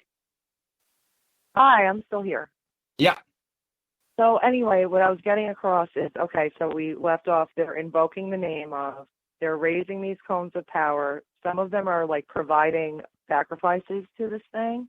Yeah. They're martyring themselves to it. The Catholics, we go and we drink, we do this cannibalistic thing. I did. I don't do it anymore, obviously. Yeah. And my theory is that that's where this thing gets power from. Like, the people infuse it with power, and obviously those people have power over the whole world. Yeah. And so, until like stop I the mentioned people earlier, from doing this, what hope could we have? yeah, I have to agree with one thing that Paul wrote. You know, he said, we wrestle not against flesh and blood, but against spiritual wickedness in high places. What he didn't tell his listeners is that he was on the side of that spiritual wickedness. You know, he was waging the very war on his own listeners. But I do agree with him that, yes, that what we're facing here is more than just evil people. It's an evil force that lies behind them. I really believe that. All right, Charlie. Well, I don't want to keep you from your notes because it's so great to hear you go on with that. I just really wanted to run that by you, and I'm glad you didn't think I was totally crazy. But so glad to hear that, I helped in liberating you from that. That's one of the greatest blessings that have come from doing radio over the years, is to have people tell me that. A year ago, I would turn your show on, and I was one of those people that had to turn it off within 5 minutes because it was so distressing and offensive. It is. But I was at the same time going through that on my own spiritual awakening, and it took me a little bit of time to be able to listen and hear you out. Yeah. But thank you, and keep on keeping on. Thank you so much. The world needs to hear more from you. Okay. Fighting the thank good you. fight. Yeah. Bye-bye. Appreciate the call. Yeah, bye-bye. Yeah, folks, I got to tell you, like I was saying before, a lot of Christians, most of them, think that, I thought it as a Christian years ago. I went to, for 2 years, I went to a private Christian school in my freshman and sophomore year. And when I left, they wanted me to go back. I even had, it wasn't all bad. I had some good experiences there. I met some people were decent. In fact, I had one teacher who offered. He says, "Look, if it's money, I'll pay." He says, "I talked to a few other teachers. They'll go in on it with me. We'll pay for you." They were going to actually pay my tuition. And then he said, and there's another teacher who said, if it's transportation, or if it's a place to stay, we can provide that for you as well. I appreciated that. They were really nice, But no, I stopped going because I got totally disillusioned with it. I thought by going to this private church school that I was going to be among fellow believers that were filled with the love of Jesus. And let me tell you, folks, I saw more crap go on, more drugs being dealt, more hypocrisy, more dirty jokes. In fact, I never heard a dirty joke being told by a teacher in any classroom in the public schools I went to. But yet when I went there, I heard dirty jokes all the time by teachers. I just couldn't believe it. So you know what happened? I went off the deep end. By the end of my sophomore year, I was so disillusioned with it, I went just to the other direction. And, I got into drinking, getting high. I wound up dropping out of school in my junior year. And that's all I did was party, like, for the next 2 years nonstop. I did some crazy things I wish I didn't do, but I had to at the time. I felt I had to because I wanted to rebel against everything that this stood for. Of course, I got away from it for the wrong reasons. Or maybe for the right reasons, but I didn't reject the Bible and religion because of the Bible itself. I just rejected it because of, the hypocrisy that I saw. And so, unfortunately, I wound up getting back into it years later in my early 20s because I left it for maybe the right reasons, but I didn't, study into it enough to realize that there were deeper reasons more than just being fed up with the hypocrisy of it, right? And so once again, I got caught up in the phony pageantry, and I thought, well, going to school, I just got exposed to some bad eggs in the bunch, but, I'm back with God's true people. And that delusion went on for several more years. It took me a while before I finally realized the problem wasn't just a few bad eggs in the bunch. The problem was with the damn religion itself, the damn book, and their damn God. It never satisfied me. It never gave me the deep inner peace that I was seeking. Oh, they talk about peace all the time. Jesus is the Prince of Peace. I never felt it, folks. I thought I did, but looking back, I can tell you I never had it. A friend of mine was talking with a minister from the church we used to go to a couple of years ago. He met him in a supermarket, and they were talking. And, he says, "So, Kevin, I hear you're not going to church anymore. What happened?" So we started telling him some things. Anyway, to make a long story short, he told him, he says, "Look, Pastor, whatever." He says, I can't go back. He says, "First of all, it's never really done anything for me. Second of all, I have found too many problems with the Bible. I know it's not, quote, the Word of God. It can't be trusted. There's too much evil in there." This pastor, still a pastor, he stopped him mid-sentence and he says, let me tell you something. I'm going to be honest with you. It's very rare, but it does happen where you can get a minister to speak open with you, as long as he's sure that you're not going to share what he said to you with others, because he can lose his job, But he spoke on the level with him. This is rare. He told me, he says, Kevin, I got to be honest with you. He says, I've been preaching from the Bible for 40 years now, and I myself can honestly say I'm not sure if there's a such thing as the Holy Spirit. He says, I've been preaching about it. I've been encouraging people to pray for the outpouring of the Spirit. He says, I have never in my own life personally felt it, let alone, seen it in others.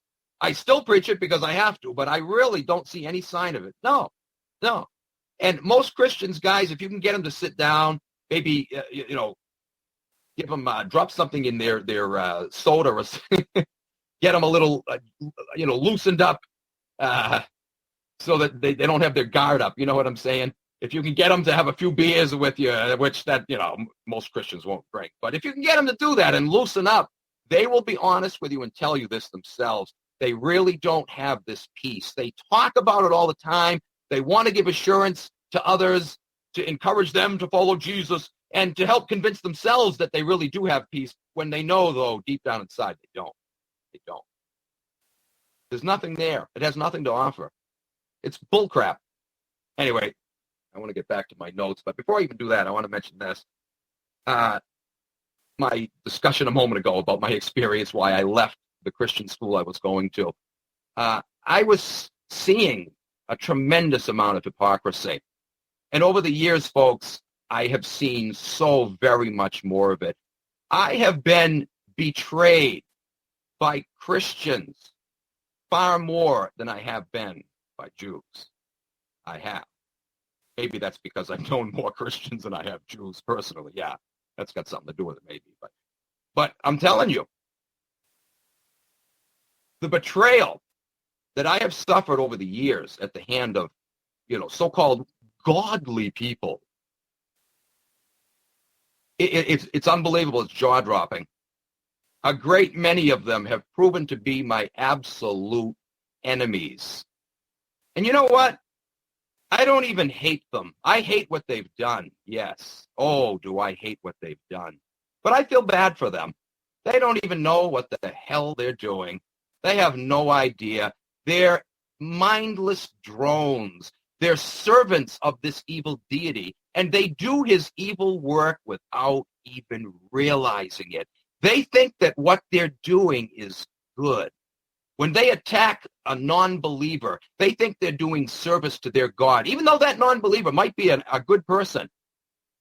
When they see that you're not a believer and you can competently argue against their religion, they will attack you. They will look for anything that they can get their hands on, that they can use against you. It doesn't matter if that thing they use against you is true or not.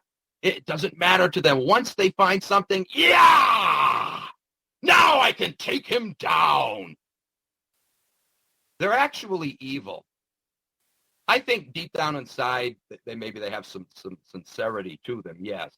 But their actions are pure evil because the demon they serve is evil. They only think what they're doing is good. So I don't hate them. Again, I hate what they've done, but I don't hate them. I want nothing to do with them. I want them to stay the hell away from me, and I hope I never run into them again. But I feel bad for them. I do. They, on the other hand, hate my ever-loving guts only because I'm exposing their phony God for what he is. Isn't that sad? It's really freaking sad. Do you see what religion does to you?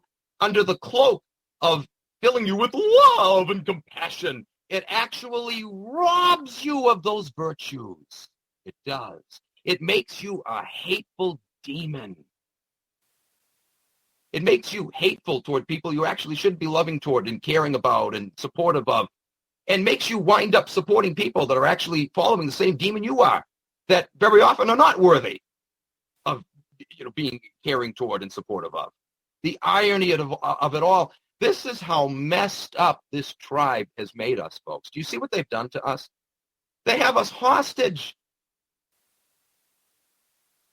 They have our minds so completely poisoned with their propaganda, not just from the media, not just from the educational establishments, not just from El Governmente. They have us duped with their religious bullcrap. And it's not just Bible dupes that are fooled by the religious propaganda.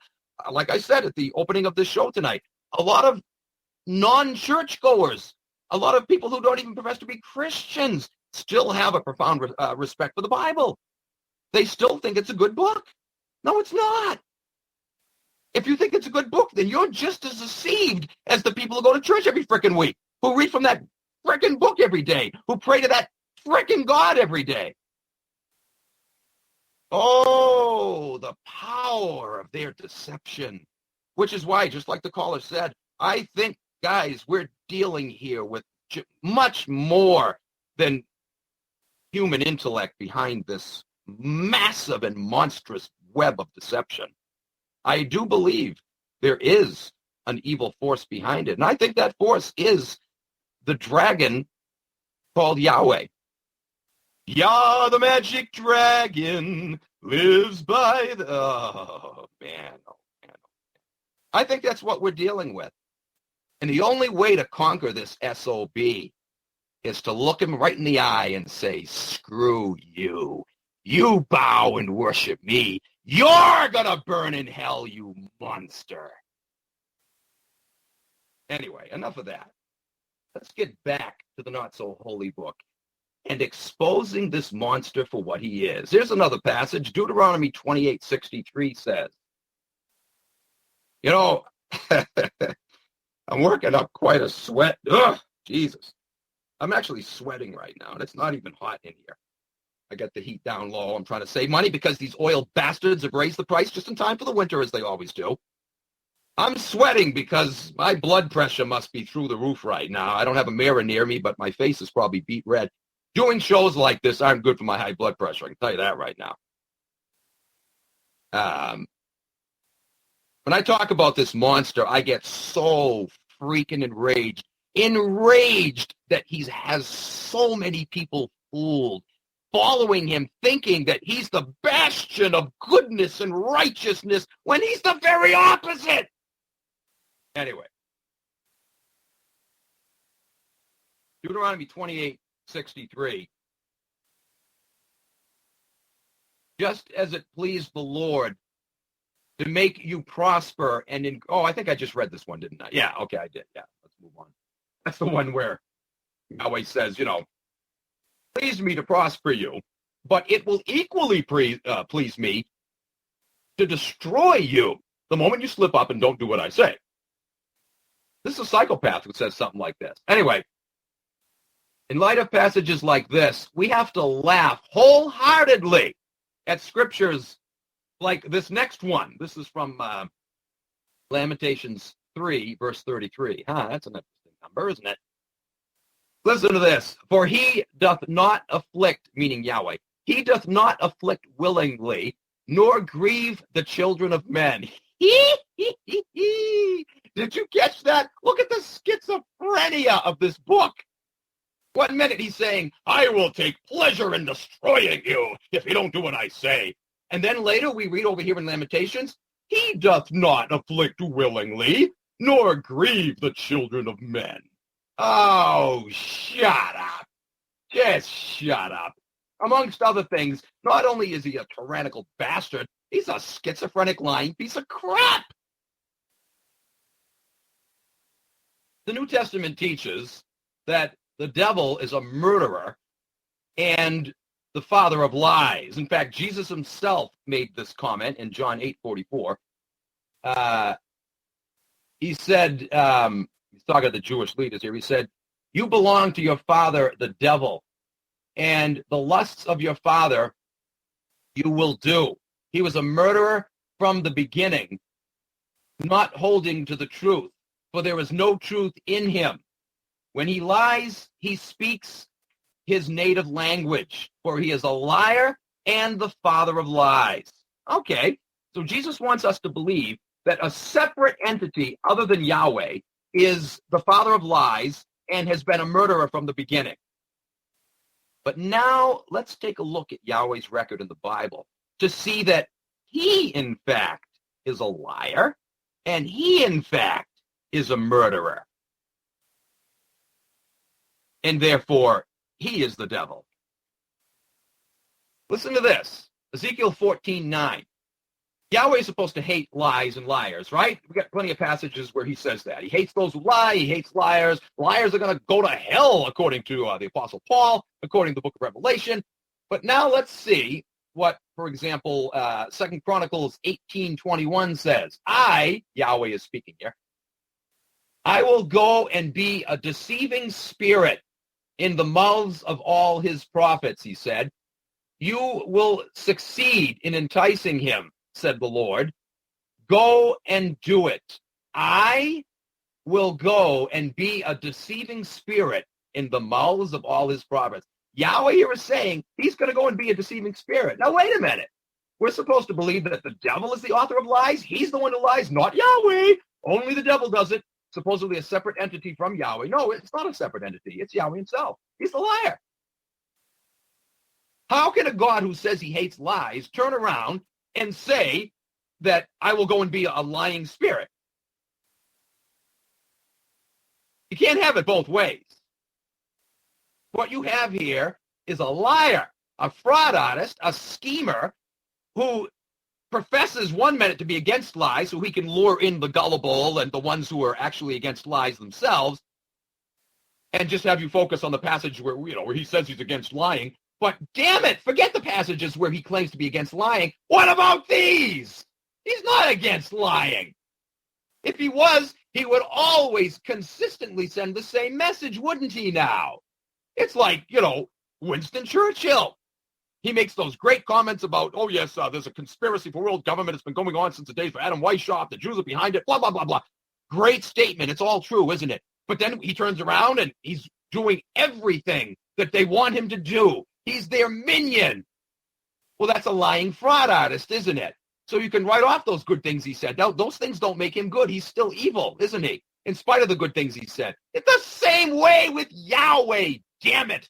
Why can't you see it, Bible dupes? How is it that you can't see it? You can look at the Pope and see he's evil in spite of all the nice things he says on Sunday morning when he gives Mass.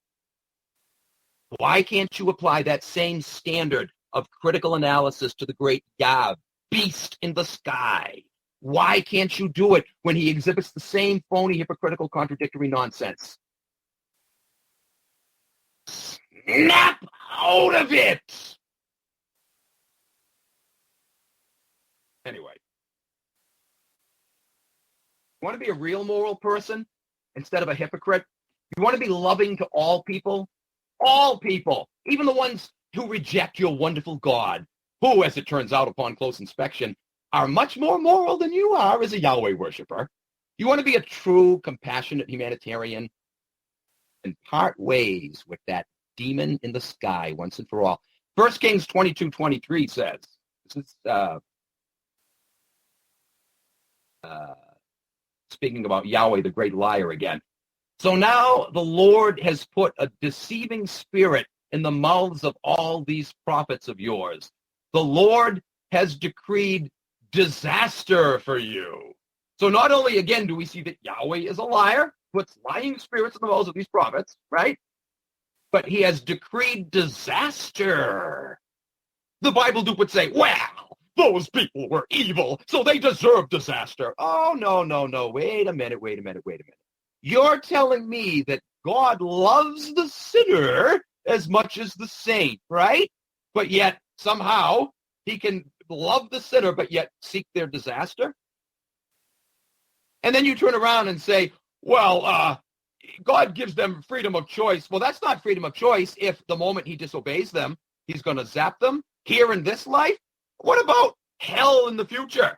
If he's going to damn them to hell for all eternity, why is he trying to stop them now in this world? And by the way, if he's so concerned about stopping the evil people back in the Old Testament era, well, why the hell isn't he stopping our scumbag leaders today from all the evils they're getting away with, huh? Answer me that one. If he's so much against evildoers, he was stopping them back then. Where is delinquent daddy now? He's not stopping them because the evil that they're doing is just what he wants. It's his chosen ones doing it.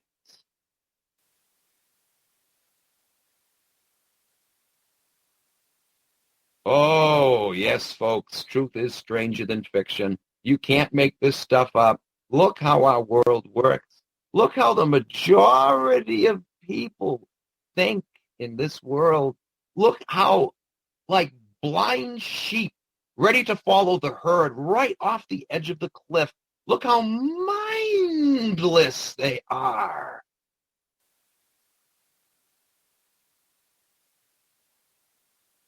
What a frigged up world this is, man. I've said it before, I got to say it again. I was never asked if I wanted to be born in this world. If I was shown how frigged up this hellhole was and asked, do you want to be born here? Do you think I would have answered in the affirmative? No frickin' way, man. Stop this ride and let me off. I'm not saying I'm suicidal, but my God, I would never have chosen to be born in this freaking place. It's disgusting. I have 4 friends that I talk to frequently on the phone, every couple of days or so, or sometimes every day. I'm talking to at least 1 or 2 of them. And every conversation we have, we constantly come back to the same theme. What a hellhole we live in. This world sucks. You'll hear us repeating, those same phrases over and over and over again. Once you see it for what it is, most people would say, you're so pessimistic. Oh, knock it off. You're so ignorant. It's not pessimistic to talk like that. That's the frickin' reality of the hell that we live in.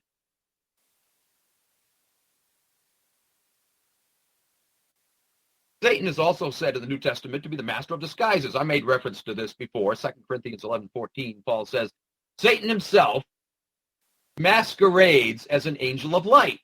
But we find Yahweh himself doing that, don't we? So once again, here's something else that Yahweh shares with Satan, driving us to conclude once again that Yahweh has to be Satan himself.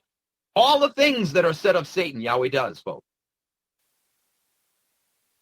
Satan is said to be the father of lies. We find Yahweh lying all the time, sanctioning lies, loving lies, commanding others to lie for him.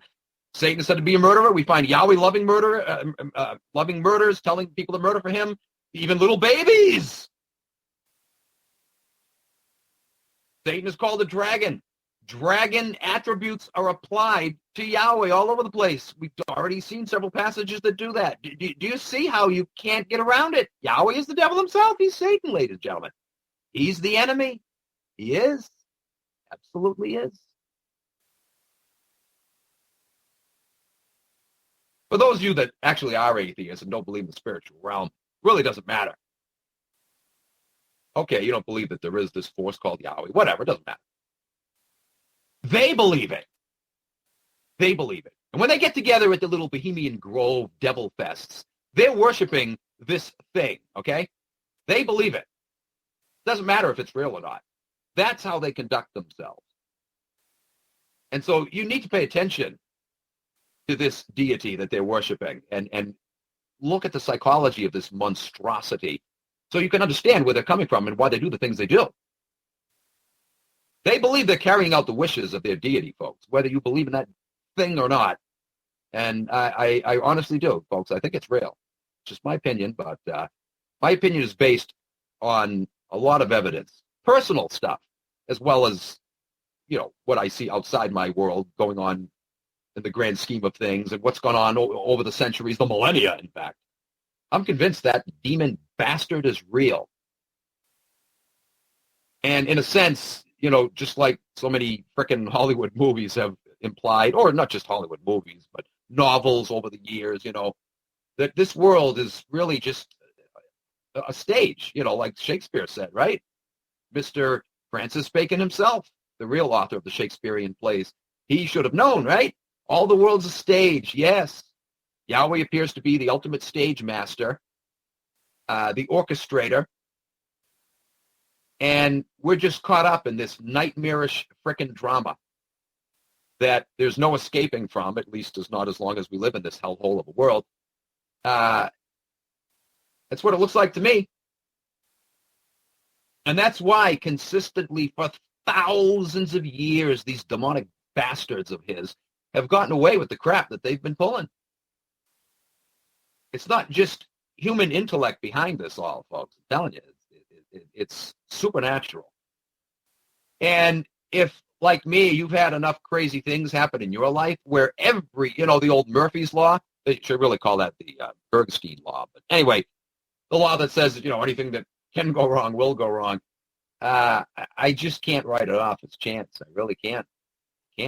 I've had too many frickin' things go wrong for me, guys. And I can almost hear that bastard laughing in the background. And that's why all the more I flip him the bird and say, go to hell, you bastard. Go to hell. You're not going to ruin my day. I'm going to make it a good day in spite of your little game playing, you prick. Oh, there goes my G rating. Sorry, folks. But he is. He is a prick. He is a prick. Anyway. So, it's said of the devil that he's a master of disguises, right? Isn't that Yahweh, guys? Isn't that Yahweh who puts on the sheep's clothing? But underneath that sheep's clothing, what do we have? Oh, we have one hell of a demon bastard, don't we? Anyway, I hate this. Well, we gotta wait till Wednesday, folks. Wednesday, we're really going to get into the thing. We haven't even begun yet. So, it's a great weekend till Wednesday.